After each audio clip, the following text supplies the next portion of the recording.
welcome to the channel. So here I am. James, 37, a lawyer with a life most people would envy. I've got the corner office, the tailored suits, the kind of reputation you build with blood, sweat, and late nights. And I had a wife, Sonia, who I thought was my partner through it all. I say had because, at this point, I don't know if I even recognize her anymore. It started small, so small I brushed it off as stress or just the usual ebb and flow of marriage. Sonia had been distant lately, her phone always angled away when she texted. She'd started working late more often, claiming deadlines were piling up at her firm. At first, I believed her. I mean, why wouldn't I? We've been married for 9 years, and trust wasn't something I thought I'd ever have to question. But then, the late nights turned into full weekends away. Supposed work retreats at fancy hotels, where she'd insist it was mandatory. Marcus will be there, she'd say, casually mentioning her colleague. Marcus. The name always came up just a little too often. He's her teammate, she'd explain. The glue that kept their department together. And me? I was the husband who smiled and nodded, even as something gnawed at my gut. The first real red flag hit me on a random Tuesday. Sonia came home late again, her hair slightly disheveled, her lipstick faded in a way that didn't scream long meetings. She was distant, barely said 2 words during dinner. When I asked if everything was okay, she brushed me off, claiming she was tired. But here's the kicker, her phone buzzed on the counter, and when I glanced at the screen, it wasn't work emails. It was a message from Marcus. Can't stop thinking about earlier. You were incredible. She snatched her phone before I could read more, muttering something about work jokes. That night, as she slept beside me, I stared at the ceiling, my mind spinning. Was I imagining things? Overreacting? I told myself I was being paranoid. But paranoia doesn't explain why. A week later, I found a hotel key card in her purse. Still, I didn't confront her. Not yet. Instead, I did what any lawyer would do. I built a case. Quietly. Methodically. I started small, with a tracker app on her phone. I needed facts, not suspicions. If I was wrong, I'd delete it and move on. But if I was right? Well, that was a bridge I wasn't ready to cross yet. What I found, though, shattered me. Her late-night meetings weren't at the office. They were at a boutique hotel downtown. A cozy upscale place that screamed discretion. And Marcus? His car was parked there every single time. The final straw came last Friday. Sonia had told me she was heading to a work dinner. I decided to see for myself, driving to the address she'd given me. It wasn't a restaurant. It was that same damn hotel. My hands clenched the steering wheel as I parked, watching from a distance. An hour later, she and Marcus walked out together, laughing, her hand brushing his arm in a way that made my stomach turn. I went home that night, but not before snapping a few photos for good measure. I needed proof. This wasn't just about betrayal, it was about protecting myself. If Sonia had gone this far, what else was she capable of? Now I'm here, piecing it all together. I've started reviewing our finances, searching for anything she might have hidden. Offshore accounts, maybe? Secret investments? My gut tells me this is bigger than just an affair. Sonia's too smart to risk everything for a fling. No, she's planning something. I don't know where this will end, but one thing's certain, I'm not going down without a fight. I spent the weekend in a haze, my mind bouncing between rage and disbelief. Sonia acted completely normal, humming to herself while she folded laundry. It was surreal, watching her pretend our life wasn't crumbling. Every smile she flashed my way felt like a slap. I couldn't decide if I wanted to scream at her or collapse from the weight of it all. But this wasn't the time for emotion. I'd learned early in my career that feelings cloud judgment, and right now, I needed clarity. I poured myself into my investigation. First, I searched for inconsistencies in our finances. Sonia and I shared accounts, or at least, that's what I thought. Turns out, there were cracks I hadn't noticed before. On Monday, after Sonia left for work, I called in sick and spent hours combing through our bank statements. It didn't take long to find something suspicious. Transfers to a name I didn't recognize. Carmine Holdings. The amounts weren't huge, just a few $100s here and there, but they were regular, once a month for over a year. I Googled the name, expecting some bland corporate entity. Instead, I found nothing. No business, no registration, nothing at all. Next, I pulled out the tracker app. I hadn't checked it in a few days, wanting to give her enough rope to hang herself. Sure enough, Sonia wasn't at her office today. She was across town, parked near a high-end condo complex. I stared at the blinking dial on my phone, my chest tightening. I wanted to drive there, confront her, demand an explanation. But something held me back. If I wanted justice, I needed to be methodical. Sonia was clever. If I tipped my hand too soon, she'd find a way to turn this around. No, I had to think bigger. I decided it was time to bring in reinforcements. That evening, after Sonia went to bed, I made a call to an old college buddy, Greg, who ran a private investigations firm. We weren't exactly close, but I'd helped him out with some legal trouble a few years back, and he owed me one. "James," he said when he picked up. "It's been a while. What's up?" I hesitated, the words catching in my throat. Admitting the truth felt like admitting failure. "I need your help. It's personal." Greg didn't press. "What do you need?" "Surveillance," I said, keeping it vague at first. "My wife. I think she's having an affair. But there's more to it. Money's involved. Maybe something illegal. Can you take a look?" He whistled low. "Damn. Yeah, I can do that. Send me her info, photos, work details, whatever you've got. I'll get started tomorrow." Hanging up, I felt a strange mix of relief and dread. This was real now. I wasn't just snooping around on my own, I was bringing in a professional. There was no going back. The next few days were unbearable. Sonia continued her charade of normalcy while I waited for updates from Greg. Every time her phone buzzed or she disappeared into another room, I felt my blood boil. I wanted to grab her, shake her, demand to know the truth. But I didn't. Not yet. By Thursday, Greg called with his first report. "You were right," he said. "Your wife's been meeting that guy, Marcus, right? They've been at that hotel twice this week. I've got photos." I swallowed hard. Even though I'd seen this coming, hearing it confirmed felt like a punch to the gut. "What about the money?" I asked, forcing my voice to stay steady. "That's where it gets interesting," Greg said. I traced Carmine Holdings. It's not a company, it's a private account, registered offshore. Belize, to be exact. Someone's funneling money into it, and it looks like your wife has access. Offshore. I echoed, my stomach sinking. Sonia wasn't just cheating. She was building an escape plan. "That's not all," Greg continued. "She's also been meeting with a lawyer.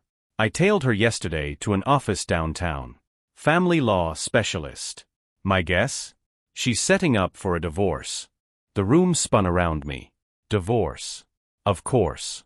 That's why she was hiding money, why she'd been so careful. Sonia wasn't just leaving me, she was preparing to take everything she could on her way out. "Thanks, Greg," I said, my voice hollow. "Keep digging. I need everything." That night, I barely slept. My mind raced with possibilities, plans, counterplans. Sonia thought she was playing me, but she underestimated just how far I was willing to go. I wasn't going to let her walk away unscathed, not after what she'd done. The game was on. By Friday morning, I knew I had to act fast. Sonia wasn't just plotting to leave, she was laying the groundwork to gut me financially. And the longer I waited, the more damage she could do. It was time to turn the tables. First, I called my bank. I wasn't ready to freeze accounts yet, she'd noticed that immediately, but I did set up alerts for any significant withdrawals or transfers. If Sonia thought she could outmaneuver me, she was in for a rude awakening. Next, I dug into our shared assets. Sonia might have hidden money offshore, but she couldn't touch the equity in our home or my personal savings without leaving a paper trail. I called my financial advisor and asked him to flag any unusual activity. I didn't tell him why, just said it was a precaution. By mid-afternoon, I had a plan forming. I'd let Sonia keep running her schemes, but I'd control the narrative. If she wanted to play dirty, I'd make sure every move she made was documented and preserved. That evening, as she chatted casually over dinner about her long day at work, I fought the urge to call her out. Instead, I played along, nodding at the right moments, offering empty reassurances. But the whole time, my mind was elsewhere. I'd already ordered a set of surveillance cameras, hidden ones, the kind you'd never notice unless you knew what to look for. They'd be here by Monday. Saturday morning, Greg called with another update. James, it's getting deeper, he said. I did some digging on Marcus. Turns out, he's not exactly squeaky clean. The guy's been through 2 messy divorces and has a history of financial trouble. Bankruptcy, lawsuits, you name it. So he's using her, I muttered, gripping the phone tightly. She's funneling money to him, isn't she? Looks that way, Greg confirmed. I've got photos of them meeting at a bank downtown. He handed her an envelope. It was thick, definitely cash. You want me to keep tailing him? I hesitated. Tracking Marcus wasn't my priority, but knowing his every move could come in handy later. Yeah, keep an eye on him. I want to know if he's got any skeletons I can use. After hanging up, I sat in my office, staring at the wall. Sonia wasn't just betraying me emotionally. She was aligning herself with someone who clearly had his own agenda. Did she even know what she was getting into? Or was she so blinded by whatever this was that she didn't care? Sunday rolled around, and Sonia announced she was heading out for brunch with friends. I didn't ask which friends. There was no point. Instead, I waited until she left, then installed the cameras. The living room, kitchen, and bedroom were all covered. I even put one in her home office, angled just right to capture her desk without being obvious.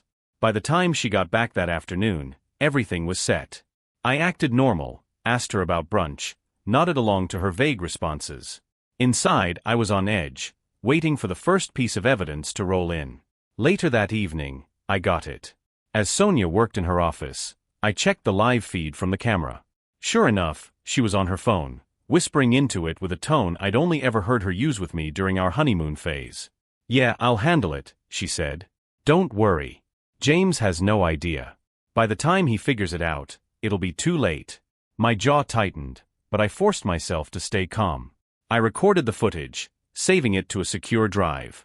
This wasn't just a betrayal, it was a blueprint of her plans. And now, I had the first piece of hard evidence to fight back. As she came to bed that night, curling up beside me like nothing was wrong, I stared at the ceiling, my mind racing. Sonia thought she was untouchable, that I'd just roll over and let her walk all over me. But she forgot one thing: I'm a lawyer. And if there's one thing I know how to do, it's win a case. Next week, I'd start building mine.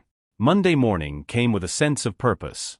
Sonia left for work as usual, dressed impeccably, her goodbye kiss feeling colder than ever. I waited until her car was out of the driveway before calling Greg. I've got the first piece of footage, I said. She's talking about me, says I have no idea what's going on. Can you dig into Marcus more? I want to know if he's tied to Carmine Holdings.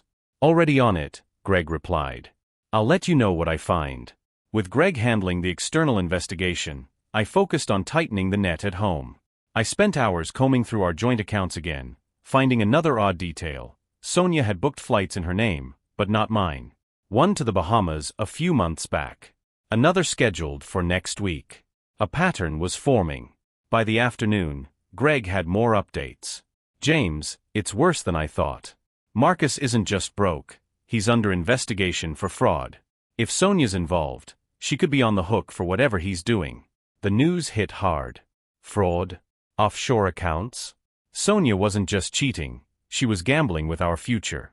That evening, as we sat down for dinner, I casually asked, "Are you traveling soon?" I saw an email about flights. Her fork paused mid-air, but she recovered quickly. Oh, it's a work thing. I must have forgotten to mention it. I nodded, forcing a smile. Must be exciting. Her mask slipped for a moment, but she quickly plastered on her usual facade. It was clear now, Sonia thought she was invincible. As she went upstairs, I checked the cameras again.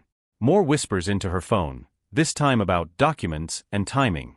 I didn't need the full context to understand the message. Sonia was making moves, and soon. But so was I. The next morning, I called my firm and took the week off. If Sonia was preparing for something big, I needed to be ahead of her. I reviewed every piece of evidence I had so far, tracker data, financial records, and the growing collection of videos. It was enough to paint a picture of betrayal, but not enough to corner her. Not yet. Greg called midday with another bombshell. James, Marcus is deeper in the mud than we thought.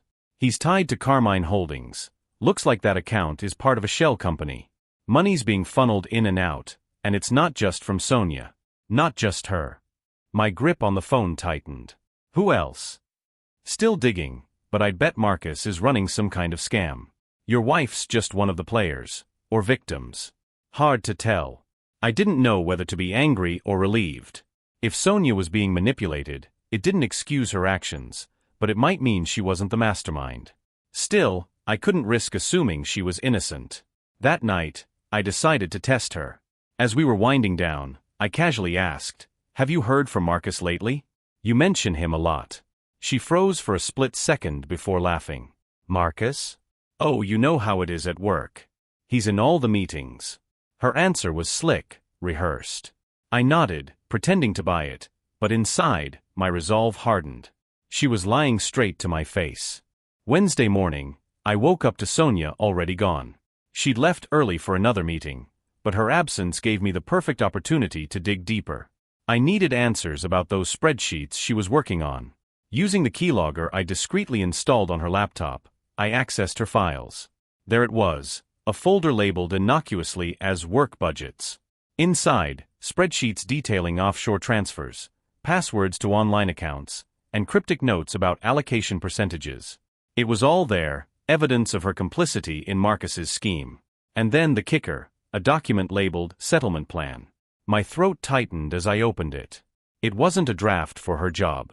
It was a financial breakdown, dividing assets, listing debts, even a section titled Custody Notes.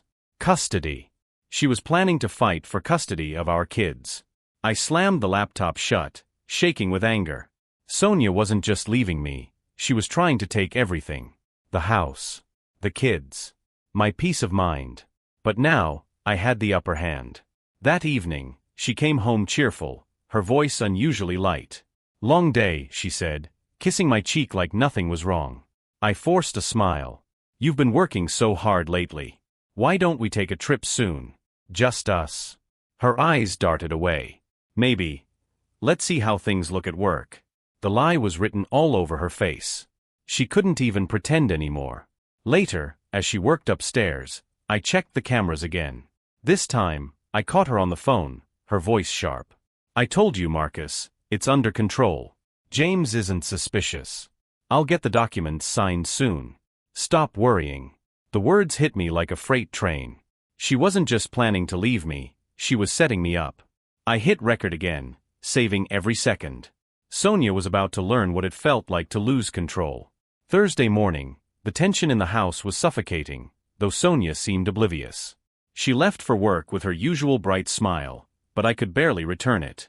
Her betrayal had taken root, and every moment around her felt like a cruel game of pretend. As soon as her car disappeared down the street, I called Greg. "I need every scrap of dirt you can find on Marcus and Carmine Holdings. And I need it fast." "I've already got a lead," Greg replied. "Marcus isn't just running a scam, he's being watched. The feds have him on their radar. If Sonia's tangled up in this, she might be in deeper trouble than she realizes." "Perfect," I muttered. If Marcus was under federal investigation, Sonia's connection to him could destroy her credibility in court. I spent the rest of the day preparing for the next steps. I backed up all the recordings and documents onto a secure drive, then printed hard copies of the most damning evidence. Offshore accounts. Recorded calls. The custody plan. Everything that showed Sonia's deceit. Then, I made another call, to a divorce attorney. Andrew Taylor was one of the best in the city, known for protecting high-net-worth clients. "I need to make sure my assets and custody are secured," I told him bluntly. "And I need to move quietly. She can't know I'm preparing." Andrew didn't miss a beat. "Gather as much evidence as you can. Financial records, communications, anything that shows intent. Once we file, we'll hit hard. The key is timing. Let her think she's in control until we're ready." The call left me feeling steadier. For the first time in days, I felt like I had the upper hand. Sonia was plotting her escape, but I was 2 steps ahead. That evening, Sonia came home later than usual. She looked tired, her makeup slightly smudged, but still put together. "Everything okay?" I asked, feigning concern. "Just a long day," she sighed. "Deadlines are killing me. Why don't you take it easy tonight?" I offered. "I'll handle dinner." She gave me a faint smile, but her eyes were distant. "Thanks. I think I'll go lie down." As she headed upstairs, I pulled out the latest recording from her office. It was another call to Marcus, this one more frantic. "The bank's asking questions," she hissed. "I don't know if we can keep this quiet much longer." Marcus's voice was low but firm. "Just stick to the plan. Get him to sign, and we'll be out before anyone catches on." She muttered something I couldn't make out, then hung up. I saved the recording and leaned back, my jaw tight. Sonia thought she was on the verge of victory. She had no idea the trap was already closing around her. Friday morning felt different. Sonia was quieter than usual, avoiding eye contact during breakfast. Her phone buzzed incessantly, and she glanced at it nervously before silencing it. Something had shifted, but I didn't press. Let her stew, I thought. The more she unraveled, the sloppier she'd get. Once she left, I called Andrew. "She's starting to crack," I said. "How soon can we make a move?" "We're close," he replied. "But I want to time this perfectly. If she's expecting to ambush you, we need to wait until the 11th hour to flip the script." His confidence steadied me. This wasn't just a legal battle, it was psychological. Sonia thought she had everything under control. Letting her believe that was the key to dismantling her plans. Midday, Greg sent me a new update. "James, you're going to love this. Marcus has been using Carmine Holdings to launder money for a bigger player, someone with a history of pulling in accomplices to take the fall." "Are you saying Sonia's the scapegoat?" I asked, the realization dawning. "Looks like it. If this thing blows up, Marcus walks away clean, and your wife's left holding the bag." The thought was sickening, but it strengthened my resolve. Sonia wasn't just betraying me, she was putting herself and potentially our family in legal jeopardy. That evening, I decided to press her subtly. As we sat down for dinner, I brought up her job. "Work's been crazy for you lately. Have you thought about taking a break?" She tensed, her fork hovering mid-air. "What do you mean?" "I just worry about you," I said smoothly. "You've been so stressed. Maybe it's time to scale back." Her laugh was forced.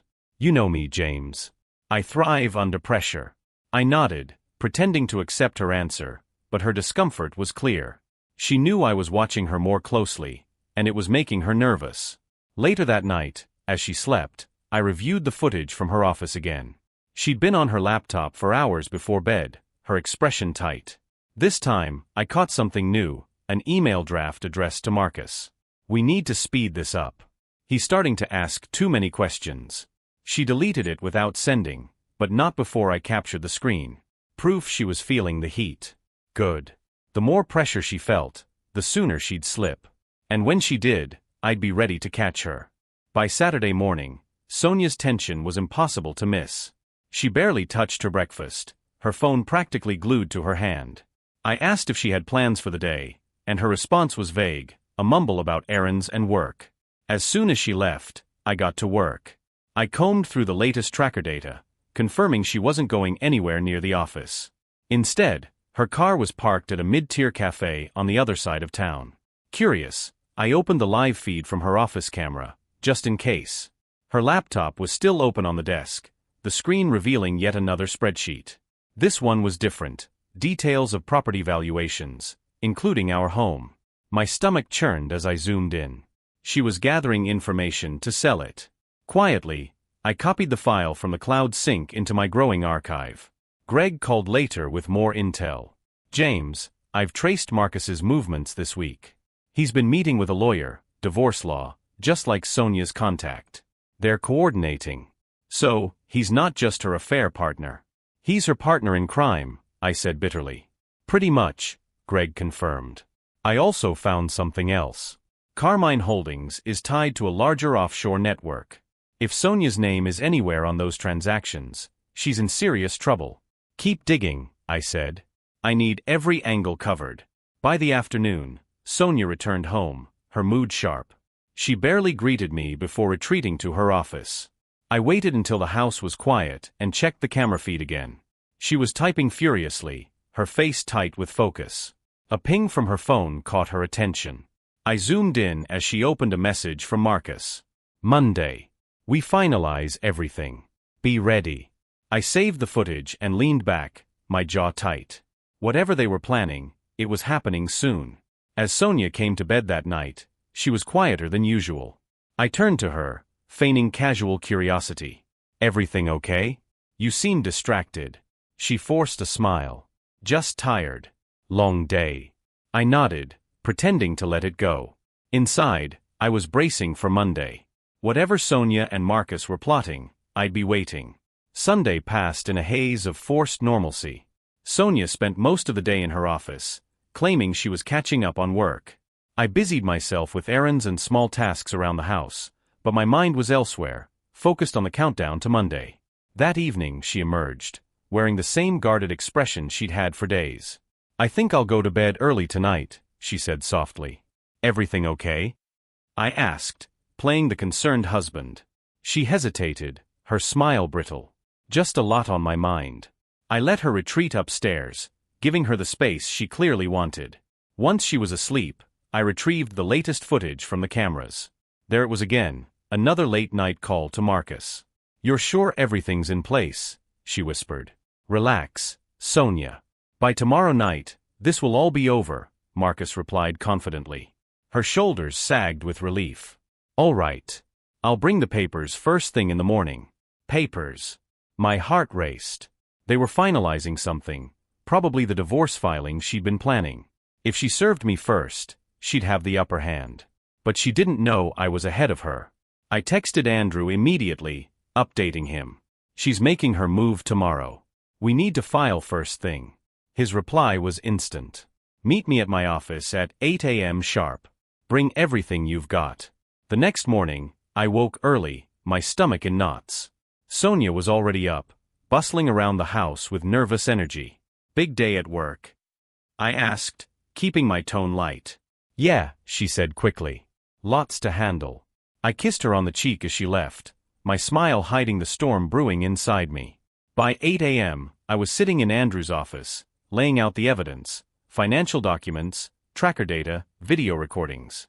He sifted through it all, nodding grimly. "This is airtight," he said. "Once we file, she won't see it coming." We finalized the paperwork, including motions to protect my assets and temporary custody of the kids. By the time I left his office, the wheels were already in motion. Sonia thought Monday would be her victory. Instead, it was the beginning of her downfall. By the time Sonia got home Monday evening, the papers had already been served. I was sitting in the living room when she walked in, holding the envelope with a stunned expression. "What's this?" she asked, her voice trembling. "Exactly what it looks like," I replied, keeping my tone calm. "I know everything, Sonia." Her face paled, and she clutched the envelope tighter. "James, this isn't what you think." I cut her off. "Don't lie to me. I've got all of it. The offshore accounts, the messages, the recordings. I know about Marcus, the money, and the papers you were going to bring to your lawyer today." She blinked, her mouth opening and closing as she scrambled for words. "You've been spying on me?" I leaned forward, my voice cold. "Call it what you want. But I'm not the one who betrayed our marriage, Sonia. I gave you every chance to come clean, and you chose to lie. Over and over again." Her mask cracked. "It's not what you think. Marcus, he's just helping me figure things out. The accounts were for us, for security. You've been so distant lately." "Don't insult me," I snapped, standing up. "This isn't about me being distant. It's about you being selfish. You weren't protecting us, you were protecting yourself." Her eyes filled with tears, but I felt no sympathy. "James, I made a mistake." "A mistake?" I laughed bitterly. "This wasn't a mistake. This was calculated. You planned to blindside me, take everything, and run off with him." She shook her head, tears spilling down her cheeks. "It wasn't like that. Marcus, he's in trouble. He needed help, and I held up a hand, silencing her. "Save it for your lawyer, Sonia. The evidence speaks for itself." Her shoulders sagged, the fight draining out of her. For a moment, I thought she might try to apologize, to beg for forgiveness. But then her expression hardened. "This is how you want to play it," she said quietly, her voice laced with bitterness. "Fine. But don't think you're going to win." I stared her down, my voice steady. "I already have." Sonia stormed upstairs, slamming the door behind her. I sat back down, my heart pounding. The confrontation had been brutal, but it was far from over. Now, The real battle was about to begin. Tuesday morning, Sonia was gone before I woke up. Her side of the bed was cold, her usual coffee cup absent from the counter. She wasn't one to run from a fight, but I knew she was regrouping. I wasn't naive enough to believe she'd given up. Greg called later that morning. "James, I've got something big. You're going to want to hear this." "Tell me," I said, gripping my phone tightly. "Marcus met with someone yesterday afternoon, a man named Edward Kane. He's a known player in offshore financial schemes, and Carmine Holdings is one of his fronts. They're laundering money, James. Big money." I exhaled sharply, my mind racing. "And Sonia?" "She's implicated," Greg confirmed. "Marcus has been using her accounts as a shield. If this blows up, and it's only a matter of time, she's going to take the fall." The anger that surged through me was unlike anything I'd felt before.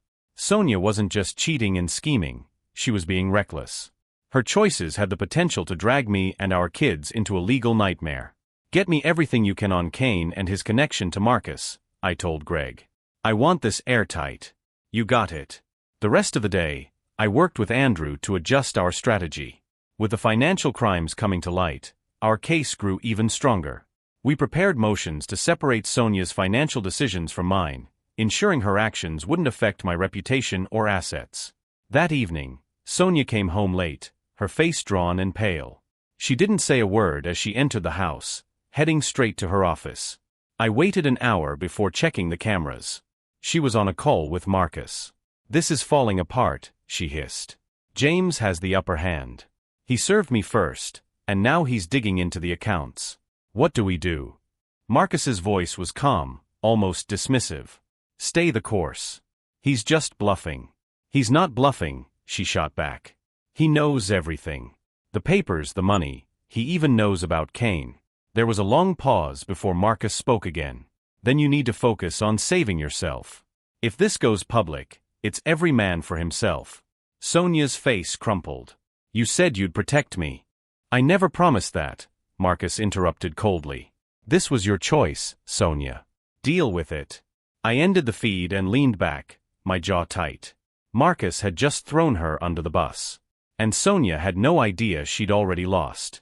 Sonia barely spoke to me the next morning. She moved through the house like a ghost, avoiding eye contact, her usual confidence visibly shaken. Whatever Marcus had said to her the night before was eating away at her. I wasn't about to let her see that I knew. This was a delicate game, and the key was keeping her off balance. By mid-morning, Greg called again. His tone was sharper, more urgent than before. "James, it's about to blow up. The feds have officially opened an investigation into Marcus and Kane's network. It's only a matter of time before they start looking at Sonia too." "Perfect timing," I said, leaning back in my chair. "That gives us leverage." "That's not all," Greg added. I intercepted a communication. Marcus has a secondary account in Sonia's name. It's been active for months, and it looks like he's been funneling dirty money into it. If the feds trace it, she's going to have a hard time explaining herself. My stomach churned. Sonia wasn't just a pawn in Marcus's game, she was knee-deep in the mess. Whether she knew the full extent of her involvement or not didn't matter anymore. The fallout would be devastating. After hanging up with Greg, I updated Andrew on the situation. If the investigation touches her, I want to make sure my assets and reputation are untouchable. Andrew's response was immediate. "We're already ahead of it. Once the financial records are subpoenaed, we'll file motions to separate your liability from hers. With the evidence you've gathered, it'll be clear you had no involvement." The day felt like an eternity, every minute stretching as I waited for the next shoe to drop.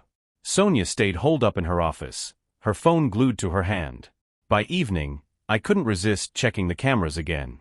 She was on the phone with someone new, a voice I didn't recognize, but their words sent a chill down my spine. "You need to make a decision, Sonia. Cut ties with Marcus now, or you're going to go down with him. This isn't just about your husband anymore, it's federal." Her voice was shaky, barely audible. I didn't know it would get this far. I wanted an out. The voice on the other end didn't soften. "You're in too deep to play innocent. If you want to save yourself, you'd better start cooperating." I recorded the call, saving every word. Sonia was spiraling, and the cracks in her facade were widening by the hour. Later that night, As we sat across from each other at dinner, I decided to push her. "You seem distracted," I said casually. "Is everything okay?" She looked up, her expression guarded. "Just work stress," she replied. "Work," I repeated, my tone flat. "Seems like it's been more than that lately." Her fork froze mid-air, and for a moment, I saw the panic flash in her eyes. "What's that supposed to mean?" I shrugged, leaning back in my chair. "You tell me." Her voice tightened. "If you've got something to say, just say it." I held her gaze for a long moment before replying, "I think you've been keeping secrets, Sonia. And I think you're starting to realize you've made a mistake." Her face drained of color, and she pushed her chair back abruptly. "I'm not doing this," she snapped, leaving the table. I watched her go, my jaw tight. She was running scared now, but it was too late for her to escape. The storm she'd created was closing in fast, and when it hit, there'd be nowhere for her to hide. Wednesday evening, the house felt suffocating. Sonia came home later than usual, her face pale, her makeup uneven as if she'd wiped tears away at some point during the day. She moved past me without a word, dropping her bag on the couch and collapsing into it. Her usual sharpness, the confidence that had made her such a captivating partner in the early days of our marriage, was gone. "Long day?" I asked, leaning against the doorway to the living room. My tone was light, but inside, I was coiled tight. She rubbed her temples. "You could say that." Her voice was hoarse, defeated. "You've seemed distracted lately," I said, testing the waters. "Everything okay at work?" Her laugh was bitter, almost a bark. "Work? That's what you think this is about?" I raised an eyebrow. "Then what is it about, Sonia? Why don't you tell me?" Her head snapped up, her eyes narrowing. "What are you getting at, James?" I stepped into the room, keeping my voice steady. "I think we both know. You've been keeping secrets, big ones. I've been patient, waiting for you to come clean, but you've made it clear you're not going to." Her hands gripped the edge of the couch as she stared at me, her face a mask of anger and fear. "What are you talking about?" I reached into my pocket, pulling out a folder I'd prepared that morning. I tossed it onto the coffee table, the papers inside spilling slightly as it landed. "Why don't you take a look?" She hesitated, her hands shaking as she picked up the folder and flipped it open. Her face went ashen as she scanned the contents, printouts of financial transfers, screenshots of her messages with Marcus, and stills from the video recordings. "You've been spying on me," she whispered, her voice barely audible. "Don't twist this, Sonia," I said coldly. "You betrayed me. You lied to me, to our family. And now you're involved in something that could ruin more than just your marriage." She stood abruptly, the folder slipping from her lap onto the floor. "I didn't do anything illegal." "Didn't you?" I countered, stepping closer. "The offshore accounts? The money Marcus funneled through your name? You think the feds are going to see you as innocent? Marcus is already throwing you under the bus to save himself."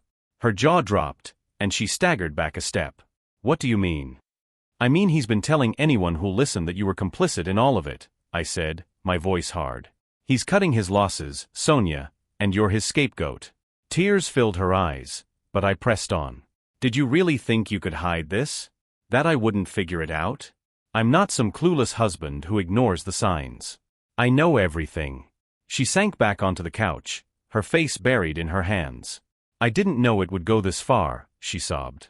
"Marcus said it was safe. That it was just a safety net. I didn't know about the rest of it." I shook my head, disgusted. "You knew enough, Sonia. You knew you were lying to me, hiding money, sneaking around. You knew you were destroying this family." She looked up at me, her face streaked with tears. "I didn't mean to hurt you. I just wanted a way out. I felt trapped, like you didn't care anymore." "Trapped?" I snapped. "You had every opportunity to talk to me, to work on whatever was wrong. But instead, you turned to him. You chose lies and betrayal over honesty." She reached out as if to touch my hand, but I pulled back, shaking my head. "James, please. Tell me what to do. I'll fix this. I'll cut ties with Marcus, whatever it takes. Just don't give up on me." Her desperation was almost enough to stir pity in me. "Almost. It's not that simple," I said, my voice cold. "This isn't just about us anymore. This is about legal consequences, Sonia. You're in deeper than you realize, and there's no fixing it. Her shoulders slumped, the weight of her actions finally crashing down on her. What happens now? She whispered. That's up to you, I said. Cooperate with the investigation. Tell the truth. Maybe they'll go easy on you. And us? She asked, her voice barely a whisper. I stared at her for a long moment, the woman I once loved now a stranger. There is no us, Sonia. You made sure of that. I'll protect myself and the kids, but you're on your own now.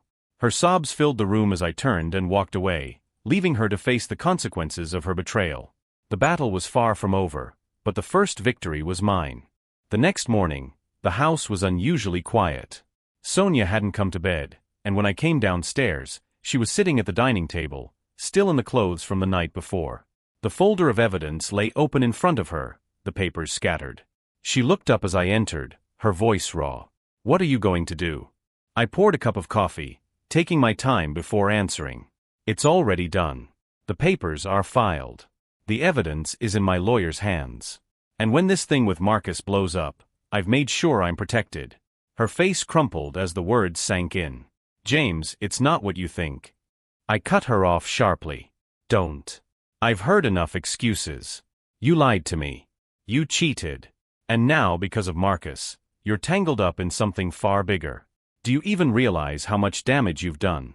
Tears filled her eyes as she stammered. I didn't know it would go this far. I didn't mean. You didn't think, I interrupted, my voice cold.